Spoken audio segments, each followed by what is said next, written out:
Epione pain management and regenerative centre. ఇక మీ నొప్పులు శాశ్వతం కావు.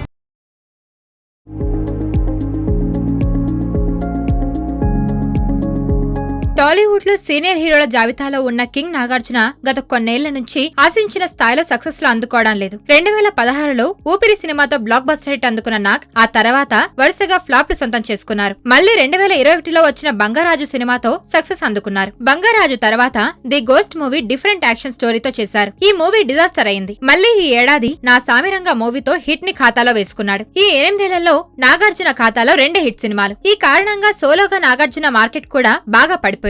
అసలు ఒకప్పుడు వరుస హిట్లు అందుకున్న నాకు ఇప్పుడు ఏమైంది అనేది పెద్ద ప్రశ్న.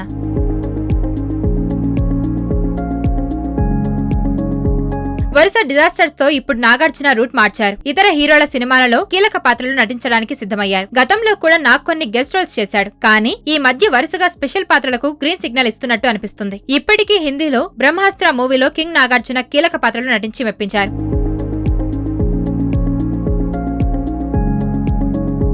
గతంలో నానితో కలిసి దేవదాస్ సినిమా మల్టీ స్టారర్ గా నాగార్జున చేశారు. ప్రస్తుతం శేఖర్ కమ్ముల దర్శకత్వంలో ధనుష్ హీరోగా తెరకెక్కబోతున్న కుబేరా సినిమాలో నాగార్జున నటిస్తున్నారు. ఈ సినిమాలో నెగిటివ్ టచ్ ఉన్న మాజీ పోలీస్ ఆఫీసర్ గా నాగార్జున కనిపించబోతున్నారట. అలాగే ఒక స్టార్ హీరో సినిమాలో కూడా కింగ్ నాగార్జున నటించబోతున్నట్టు టాక్ వినిపిస్తుంది. త్వరలో ఈ సినిమాకి సంబంధించి అఫీషియల్ ప్రకటన రానున్నట్టు సమాచారం. అది రజనీకాంత్ లోకేష్ సినిమా అని ఒక టాక్ అయితే నడుస్తోంది. అలాగే బంగారాజు సిరీస్ తో నెక్స్ట్ పార్ట్ ని కూడా సెట్స్ పైకి తీసుకుని వెళ్లబోతున్నారు. కళ్యాణ్ కృష్ణ కురసాల ఇప్పటికే కథ సిద్ధం చేసి నాగార్జునకి వినిపించారట. ఈ 2 సినిమాల తర్వాత వచ్చే ఏడాది 100వ సినిమాని భారీ బడ్జెట్ తో నాగార్జున ప్లాన్ చేస్తున్నట్టు టాక్ వినిపిస్తుంది. తన తనయుడు అఖిల్ తో కలిసి మల్టీ స్టారర్ సినిమాగా ఈ మూవీని నాగార్జున చేయబోతున్నట్టు టాక్. అయితే దీనికోసం ఎలాంటి కథని ఎంపిక చేసుకుంటున్నారు అనేది ఇప్పుడు ఆసక్తికరంగా మారింది. ఏది ఏమైనా నాగార్జున సోలోగా సక్సెస్ రేట్ తగ్గిపోవడంతో ప్రస్తుతం ఇతర హీరోలతో కలిసి కాంబినేషన్ లో మూవీస్ చేయడానికి ఎక్కువగా ఆసక్తి చూపిస్తున్నట్టు టాలీవుడ్ లో టాక్ వినిపిస్తుంది. మరి రాబోయే రోజుల్లో టాలీవుడ్ మన్మధుడు ఎలాంటి ఫలితాలను అందుకుంటాడో చూడాలి మరి.